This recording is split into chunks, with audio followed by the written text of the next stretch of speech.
Hi guys, welcome back to మా mini vlog. So ఇక్కడ food menu చూపిస్తాను రండి. పెరుగు, పరమాన్నం, పప్పుచారు, పులిహోర, గారెలు, ఇంకా veg biryani. Hi guys, menu నచ్చిందా? బ్యాక్గ్రౌండ్ డిజైన్ ఎలా ఉందని చెప్పండి. నేనే డెకార్ చేశాను. అండ్ ఇక్కడ బ్లెస్సీని ఇలా రెడీ చేశాను. బ్లెస్సీని ఎలా రెడీ చేశాను కూడా చెప్పండి. అండ్ తన డ్రెస్ వచ్చేసి అది గిఫ్టెడ్ తనకి. 6th మంతా? నీ 6th మంత్ బర్త్డేనా? ఓ చూడు ఎంత బాగుందా.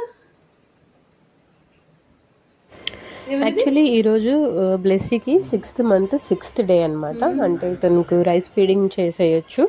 సో ఇది అన్నప్రాసన్న అంటారు కదా. మాకు అన్నప్రాసన్నకి ఏం ప్లానింగ్స్ లేవు. 21st చేస్తాము. అండ్ ఫస్ట్ బర్త్డే వచ్చేసి గ్రాండ్గా చేద్దామనే ప్లాన్ ఉంది. బట్ రైస్ సెరమనీ కదా, ఎలాగో మనం ఫస్ట్ తనకు తినిపించే ఫుడ్, సో సెలబ్రేట్ చేస్తే బాగుంటుంది అనిపించింది.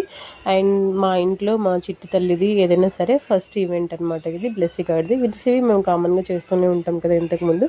సో తన సెలబ్రేషన్ని ఎందుకు స్కిప్ చేయాలి, ఫ్యామిలీ మనమే చేసుకుందాము అని చెప్పేసి మార్నింగే డిసైడ్ అయ్యాము. ఈవినింగ్ చేసుకుందాం అనుకున్నాము. సో అనుకోకుండా సడన్ ప్లాన్, నేను ఫుడ్ అదంతా ప్రిపేర్ చేశాను. ఇలా చేద్దాం అనేది కూడా ప్లాన్ అయిపోయింది. అండ్ సిల్వర్ నిజంగా చాలా కాస్ట్ ఉందండి బాబు, కొనలేము. అండ్ రైస్ ఫీడింగ్ సెరమనీకి మినిమం ఉంటే బాగుంటుంది.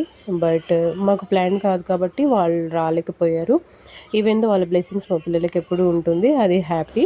బిఫోర్ ఏదైనా ఈవెంట్ చేస్తే మేము ఇంటికి చేసేవాళ్ళం అనమాట, ముగ్గురమే. సో సడన్గా మేము 4 మెంబర్స్ అనే ఫీలింగ్ కొత్తగా ఉంది. మేము అప్పుడప్పుడు అనుకుంటాం మనం ఏంటి, మనకిద్దరు ఆడపిల్లలు ఏంటి అని. ఈవెన్ దో రెస్పాన్సిబిలిటీస్ పెరిగాయి అనమాట. It's okay, anyways happy. మా బ్లెస్సింగ్ని మీరు కూడా బ్లెస్ చేయండి. మరి వీడియో ఎలా అనిపించింది చెప్పండి. వీడియో నచ్చితే లైక్ చేయండి. ఇంకొక వీడియోలో కలుసుకుందాం. అప్పటి వరకు బాయ్.